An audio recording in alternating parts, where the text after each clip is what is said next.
the President of the United States, accompanied by Zippy Duvall.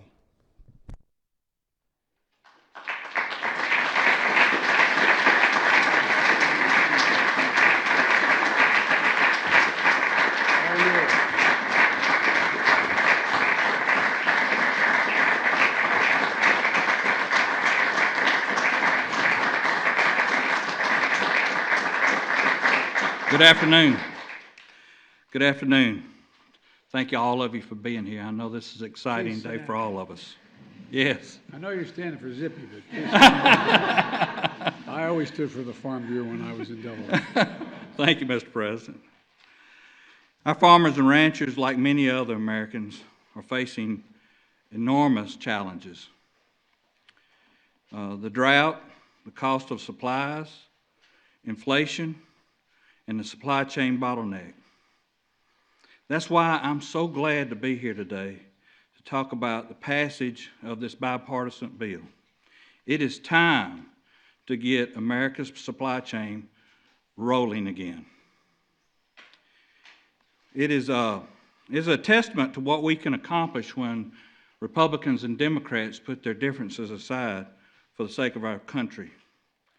Our farmers have on an estimate, have lost $25 billion of agricultural exports in just the past 6 months due to ocean shipping problems.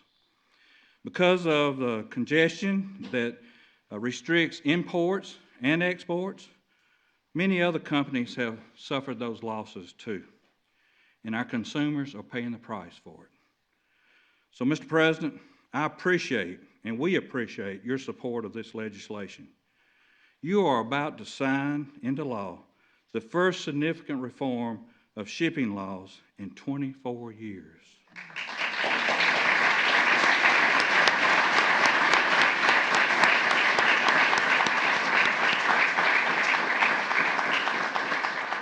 This law will empower the Federal Merchant Commission to hold ocean carriers accountable. It will also ensure that we get necessary imports into our country and that our agricultural goods can be exported efficiently all over the world. Our farmers and ranchers, we take pride in stocking Americans' pantries and addressing the hunger of the world. This new law, will help us, will ensure that we can continue to do both of those things. As a farmer of Georgia, I appreciate the invitation to be here today and to be able to say a few words. And now it is my privilege to turn the microphone over to the 46th President of the United States of America, President Joe Biden.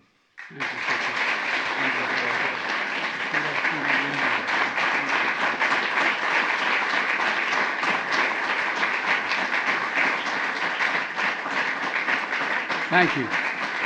Thank you. Please, thank you very much. Good afternoon, everyone, and thank you, Zippy. And I want to acknowledge Secretary of Transportation Pete Buttigieg is here today and knows a little bit about moving things. And, as well as a dozen members of Congress that are here, and both Democrat and Republican. That's the good news. A few months ago, my State of the Union address, part of my plan to lower costs for Americans, I promised to crack down on ocean carriers whose price hikes have hurt American families and American businesses. And today I'm proud to say that we've got that done on a bipartisan basis, and you did it quickly, folks.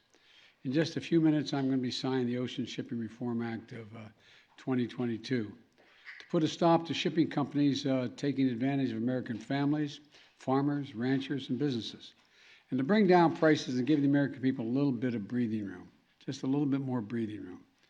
You want to know why prices are so high?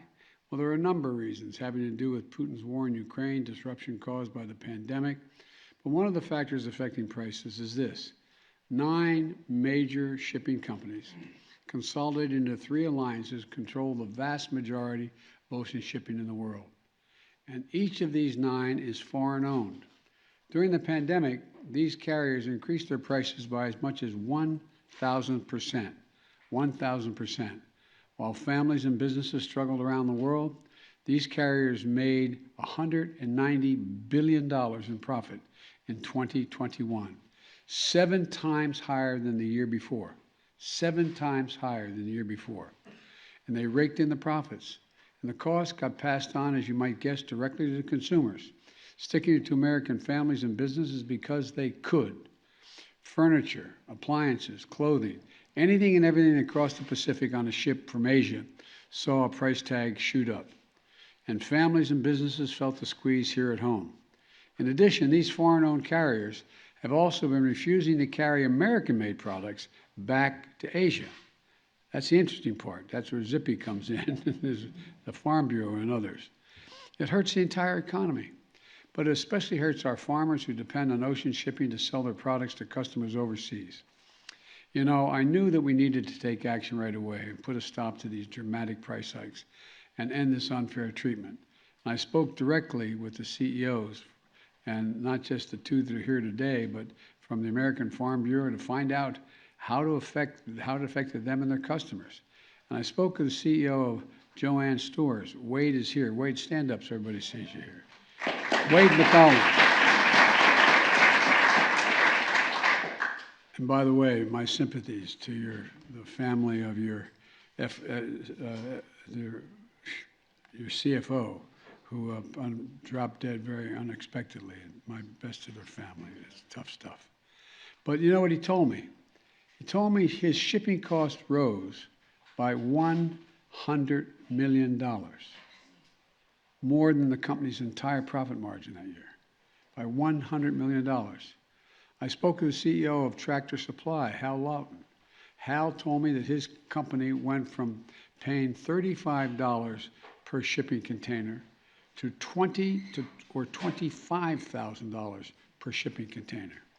I spoke to Zippy, President of the American Farm Bureau. He shared with me the impact it was having on farmers across the country, so many of whom on markets overseas to sell their crop, rely on markets overseas to sell their products.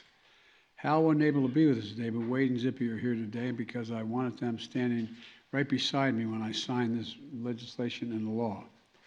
What this bill does is extend the authority, something the what the federal government calls the Federal Maritime Commission, which a lot of people don't know exists, but it's important, which requires our which regulates our ocean transportation system, allowing them to crack down on these excessive fees and prohibiting ocean carriers from refusing to carry U.S. exports.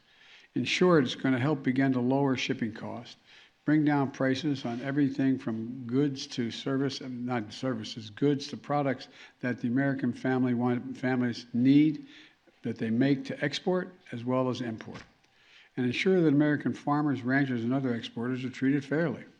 And I want to thank the bipartisan members of Congress who came together to get this done, especially Senator Amy Klobuchar, a Democrat from Minnesota, John Thune, a Republican from South Dakota, Maria Cantwell, a Democrat from Washington State, John Garamendi, a Democrat from California, Congressman from California, Congressman Dusty Johnson, Republican from South Dakota, Pete DeFazio, Democrat from Oregon, and the committee chairs, ranking members who supported this critical legislation.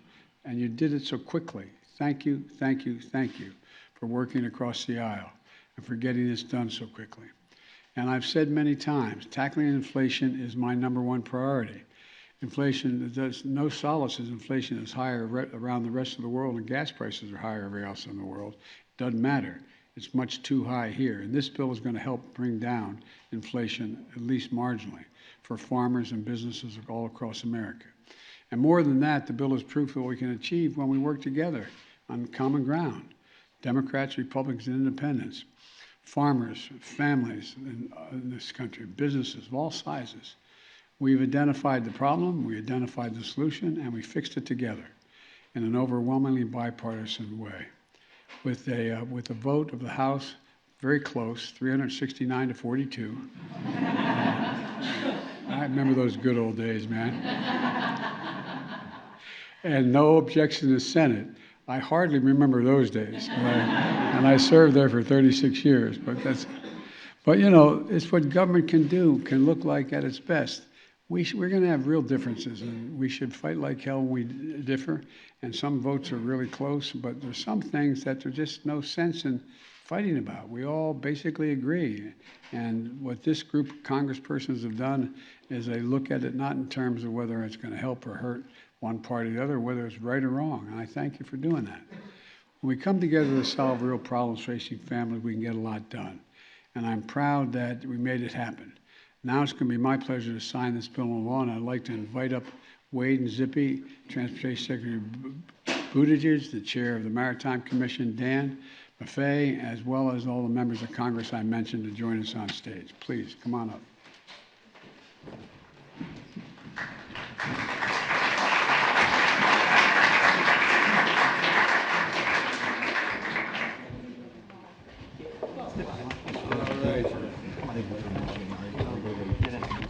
Thanks for pointing a Syracusan who hadn't seen the ocean until he was 12. All right. Here we go.